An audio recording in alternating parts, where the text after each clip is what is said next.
Good evening. ఏంటి లక్ష్మణ్, వరుస పెట్టి మేము అందరి మీద కేసులు పెడుతున్నారట, ఇబ్బందులు పెడుతున్నారట. సాక్షాత్తు జగన్మోహన్ రెడ్డి గారి మీద కూడా కేసు నమోదు చేశారు, హత్యాయత్నం కేసు, రఘురామకృష్ణరాజు గారు. ఇంకా అలాంటి చాలా అంశాలు ఉన్నాయి. రెడ్ బుక్ అనేదాన్ని మీరు చాలా అవహేళన చేశారు, చాలా తక్కువగా ఊహించారు ఆ రెడ్ బుక్ని. కానీ ఈ రెడ్ బుక్ అన్నది యాజ్ ఇట్ ఈజ్గా అవేమో నడుస్తుంది అని చెప్పి ప్రచారం నడుస్తున్న నేపథ్యం. భయం వేస్తుందా? మీకు అలాగే పేదల్లో ఉన్నటువంటి పెద్దలకి, డబల్ టీవీ వీక్షకులకి, యాజమాన్యానికి హృదయపూర్వక నమస్కారం అండి. ఇక్కడ రెడ్ బుక్లకి, గ్రీన్ బుక్లకి, నోట్ బుక్లకి, వేరే బుక్లకి దేని కూడా ఎవరు భయపడడం లేరండి. ఖచ్చితంగా చెప్తాను. ప్రజాస్వామ్యంలో ఎవరికైనా, అధికార పార్టీ అయినా ప్రతిపక్ష పార్టీ అయినా, ఎవరికైనా చట్టాలన్నీ ఒక రకంగానే పనిచేస్తాయి.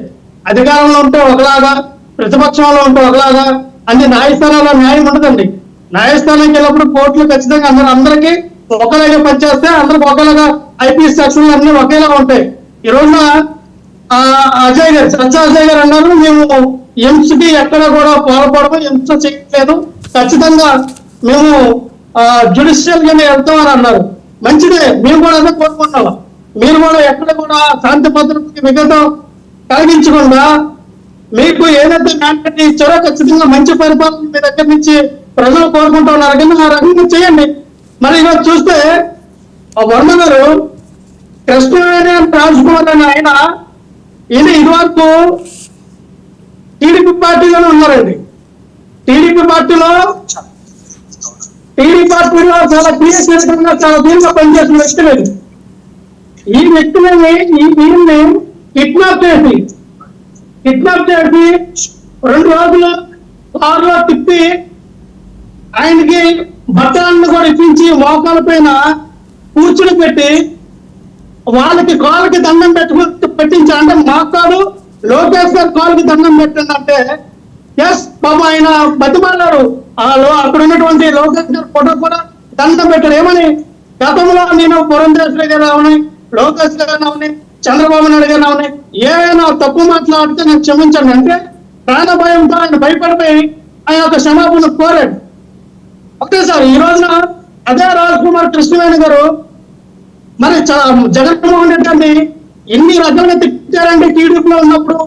అదే కనీసం చంద్రబాబు నాయుడు గారికి అపాయింట్మెంట్ వచ్చింది, పవన్ కళ్యాణ్ గారికి అపాయింట్మెంట్ వచ్చింది, నరేంద్ర మోడీ గారి అపాయింట్మెంట్ మీరు ఒక సీఎం గా మీకు రాలేదంటే మీ చేతగాన సీఎం ఈయన ఆంధ్రప్రదేశ్ ను పరిపాలించడానికి అన్నటువంటి చాలా ఘాటువైన వ్యాఖ్యలు చేసినటువంటి ఇదే కృష్ణవేణి గారు, ఇదే రాజ్కుమార్ గారు ఆ రోజున జగన్మోహన్ రెడ్డి గారి ఇటువంటి చర్యలు పాల్గొనలేదా? ఆ రోజున ఎక్కడికన్నా వైఎస్ఆర్ పార్టీ నాయకులు ఈ రేంజ్ లో మీద కక్ష తీర్చుకోలేదు. ఈ రోజున మీరే ఎందుకు తీర్చుకుంటున్నారు? ఒకటే సార్, ఎవరు గమనించి ఈ రోజున వాళ్ళు బళ్ళు అవుతాయి. ఎవరికి అధికారం శాశ్వతం కాదు. ఖచ్చితంగా 5 సంవత్సరాలకి ఎన్నికలు వస్తాయి, ప్రజా తీర్పు ఉంటుంది. ఆ ప్రజా తీర్పులో ఎవరైతే ఎన్నుకుంటారో వాళ్ళు అధికారంలోకి వస్తారు. ఈ 5 సంవత్సరాల్లో మనం ఏం చేస్తామన్నది క్యాండిడేట్. ఈ రోజు చూస్తే రెడ్ బుక్ అని చెప్తా ఉన్నారు. ఓకే, రెడ్ బుక్ లో ఎవరి పేరు రాసుకొని ఎవరు నింపిస్తారంటే ప్రజాస్వామ్యంలో ప్రజలంతా చూస్తూ ఉంటారండి. మీరు అన్నారు జగన్మోహన్ రెడ్డి గారి పరిపాలన హింసాత్మకమైన పరిపాలన, జగన్మోహన్ రెడ్డి గారు చాలా కిరాతకంగా పరిపాలించారని. మరి ఇప్పుడు మీరు ఏం చేస్తూ ఉన్నారు? కనీసం మీరు ప్రమాణ స్వీకరణ చేయలేదు. ఈ 4 నెలల నుంచి ఎన్ని దాడులు జరిగినాయి ఆంధ్రప్రదేశ్ లో? మీరు వల్లభనేని వంశీ ఇంటికి, పేద నాని గారి ఇంటికి, పొలాల నాని గారి ఇంటికి మీరు చేసినటువంటి దౌర్జన్య కాంటెంట్ అంటే మీరు ఏమని ఇండికేషన్ ఇస్తూ ఉన్నారు సంవత్సరానికి? మీకు ఖచ్చితంగా కక్షపూర్వకమైన రాజకీయాలు చేస్తూ ఉంటాం. చర్యకి ప్రతిచర్య ఉంటది, దాడికి ప్రతిదాడి ఉంటది. మేము పరిపాలన పక్కన పెట్టేస్తాం. కక్షపూర్వకమైన పరిపాలన చేయడానికే మేము అధికారంలోకి వచ్చామని ప్రజలు చెప్తా ఉన్నారా? ఈ రోజున చెప్తా ఉన్నారు మేము భయపడడానికి ఎవరు లేరు. ఈ రోజున డిబేట్ లో మాట్లాడినందుకే వెంకటరెడ్డి గారికి నోటీసులు ఇచ్చారంటే ఏంటంటే ఆ రోజున జగన్మోహన్ రెడ్డి గారు తెలుసుకుంటే ఇదే కిరణ్ గాని, ఇదే అజయ్ గాని, లేకపోతే కాలుబాబు గారు కానీ నేను ఇలా డిబేట్స్ మాట్లాడమన్నా, నేను 4 టీవీ డిబేట్ లో మాట్లాడిన జనసేన పార్టీ తరఫున నా మీద కేసులు పెట్టాలి. 1 కాదు 2 కాదు కదా, 4 టీవీ డిబేట్ మాట్లాడా. ఇదే జనసేన, ఇదే టీడీపీ గురించి ఓన్లీ ఏపీఎం టీవీ పోయినా 3 టీవీ లో మాట్లాడినా మన నా మీద కేసులు పెట్టాలి. ఒకటే సార్ ఇవి ఏం కూడా ప్రజా ప్రతిపక్షమైనటువంటి ఈ రోజున మాకు ప్రతిపక్షం వాళ్ళ కూడా ఉన్నారని చెప్తా ఉన్నారు. అయినా మరి పవన్ కళ్యాణ్ గారు ఒక సీటే గెలుచుకున్నారు. జనసేన పార్టీ ప్రతిపక్షంగా ఈ రాష్ట్రంలో లేదా? ప్రతిపక్షంగా పోరాటం చేయలేదా?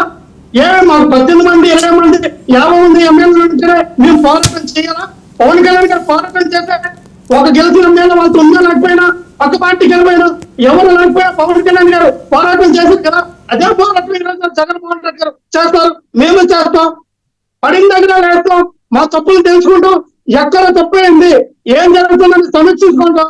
అంతేగాని డిబేట్ లో మాట్లాడితే కేసులు నోటీస్ పంపిస్తాం, సోషల్ మీడియాలో మాట్లాడితే కేసులు పెడతాం అంటే ఇది కరెక్ట్ కాదండి. మీరు ఎంతవరకు కరెక్ట్ కాదు ఏంటి వెంకటరెడ్డి